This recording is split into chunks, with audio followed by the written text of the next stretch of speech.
caiu o presidente do INSS? Quem é que tem informação aí? Eu tenho aqui, Reinaldo, caiu. O Ministério da Economia anunciou agora há pouco a demissão do presidente do INSS, Renato Rodrigues Vieira. De acordo com o governo, a saída acontece a pedido do próprio gestor. Renato Vieira ficou 1 ano no cargo, pediu para sair em meio a essa crise na análise dos benefícios do INSS. Hoje há quase 2 milhões de pedidos de pensões e aposentadorias represados nessa fila imensa. Quem falou ainda há pouco foi o secretário especial de Previdência e Trabalho do Ministério da Economia, Rogério Marinho, que disse o seguinte, aspas, ele consolidou a disposição de sair do INSS a pedido, foi uma conversa amadurecida ao longo dos últimos 15 dias.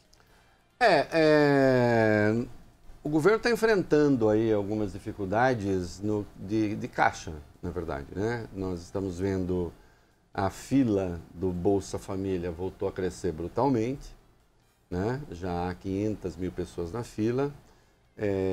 O governo, ao responder, diz, não, nós estamos fazendo uma avaliação porque, na verdade, estamos cortando os benefícios indevidos. Sim, uma coisa é cortar benefício indevido, isso não responde à questão que está posta. A questão que está posta é por que a fila está crescendo, isto é, concessão de Bolsa Família não está sendo feita, mesmo aqueles que, em tese, necessitam.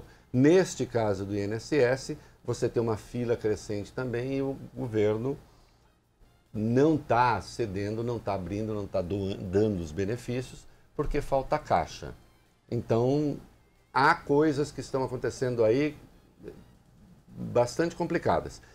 Eu já disse isso aqui e falo com o intuito de colaborar e não de criar dificuldades, né? Estou chamando a atenção do governo para isso, também é uma obrigação do jornalismo. Este é um governo que tem dificuldade em lidar com o pobre, né? Se há uma disposição meritória de controlar gastos e se há convicção correta de que sem esse controle não há resposta possível, não há resposta virtuosa para o país. Aliás, o país só entrou em parafuso porque a questão dos gastos públicos simplesmente não era vista como um problema grave, como um problema urgente, né?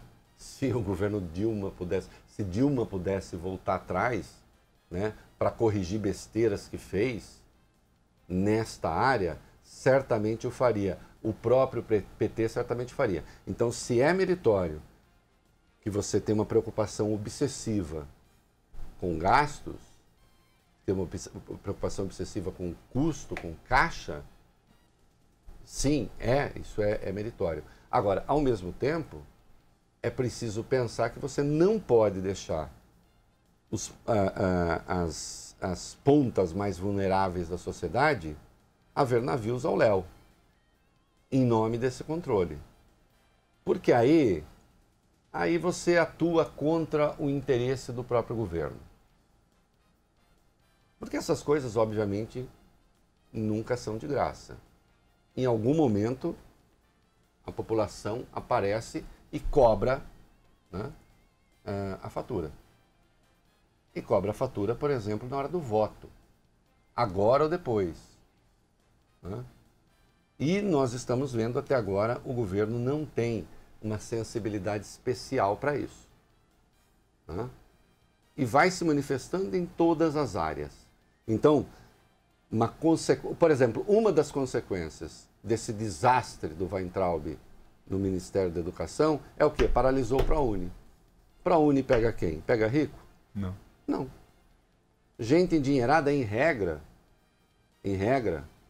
nos cursos de mais competitividade, estão disputando vagas em universidades públicas.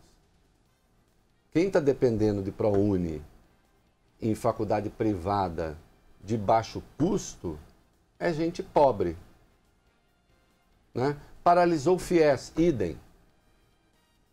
Da mesma sorte, são estudantes pobres. Então existe uma insensibilidade, uma visão burocrática do processo político, do processo orçamentário, que é um pouco caudatária também da visão de mundo de Paulo Guedes, que em última instância vê o Estado como inimigo, que é uma visão antiga, de liberal antigo. Ele é um liberal à moda antiga, né? O Estado hoje, a visão liberal moderna não vê o Estado como um adversário das pessoas.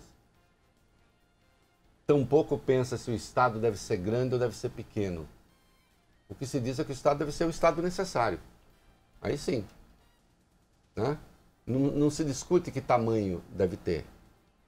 O debate sobre Estado mínimo, esse debate é um debate velho. A questão é saber, o Estado precisa ser dona de refinadora de petróleo? Eu acho que não. O Estado precisa ser dono de banco? Eu acho que não.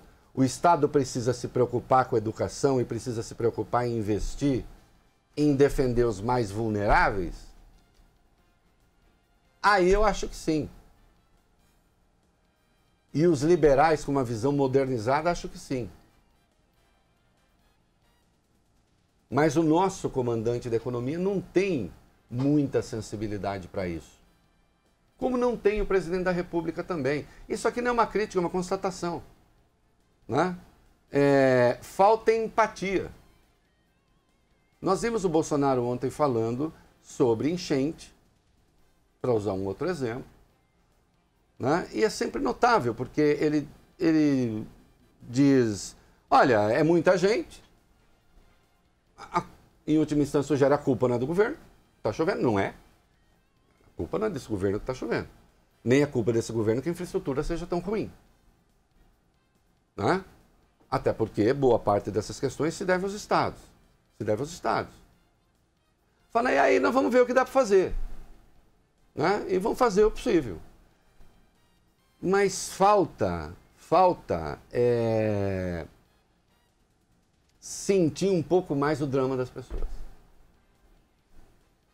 Isso é empatia, né? É isso aí.